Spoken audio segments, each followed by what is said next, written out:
Bismillahirrahmanirrahim. Assalamu alaikum all of you and welcome back to the channel.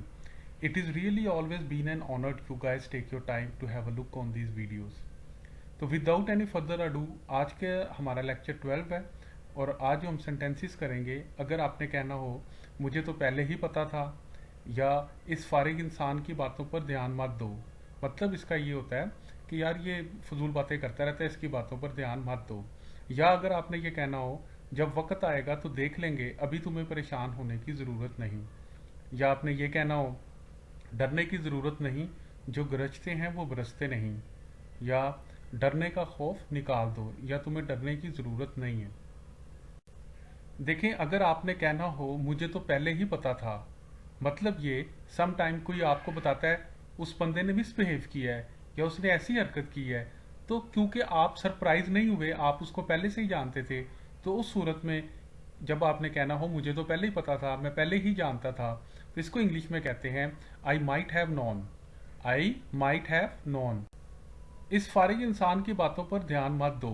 या अगर आपने ये कहना हो कि यार ये फजूल बातें करता रहता है, इसकी बातों पर ध्यान नहीं देना चाहिए क्योंकि ये बाज नहीं आएगा, तो इसको इंग्लिश में कहते हैं don't listen up to this dirt bag. Don't listen up to this dirt bag. अगर आपने कहना हो यार परेशान क्यों हो रहे हो, जब वक्त आएगा तो देख लेंगे, मतलब इसका ये है कि अभी से आप क्यों परेशान हो रहे हो, अभी तो कुछ हुआ भी नहीं, खुदा ना खास्ता अगर कुछ होता है तो देख लेंगे। तो इसको इंग्लिश में कहते हैं don't get worried, we will cross the bridge when we come to it.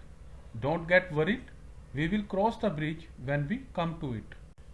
आपने अक्सर लोगों को देखा होगा वो ऊंची ऊंची आवाज़ में बोल के या शोर करके अगले बंदे को डराने की या खौफजदा करने की कोशिश करते हैं। तो याद रखें, जब आपने ये कहना हो ना डरने की ज़रूरत नहीं, जो गरजते हैं वो बरसते नहीं, इसको इंग्लिश में कहते हैं don't gate square, thundering clouds seldom rain. Don't get square, thundering clouds seldom rain. डरने का खौफ निकाल दो। बाद दफ़ा होता है ना, आप कोई बात करने लगते हैं, आपको अजीब सा खौफ आता है, या कोई भी सिचुएशन ऐसी क्रिएट हो जाती है। ये खौफ जीन पूत वाला नहीं है, यानी कि किसी भी बात का या किसी भी सिचुएशन का, तो ये भी एक बीमारी होती है कि इंसान डरता है फ़ोन करने से, बात करने से, या किसी इशू पे बात करने से। तो जब आपने कहना हो ना कि डरने का खौफ निकाल दो, इसको इंग्लिश में कहते हैं get rid of fear of scare. Get rid of fear of scare, कि डरने का खौफ निकाल दो या खौफ का खौफ निकाल दो। So thank you so much guys for watching the video. If you like the video, please hit the like button and don't forget to subscribe the channel.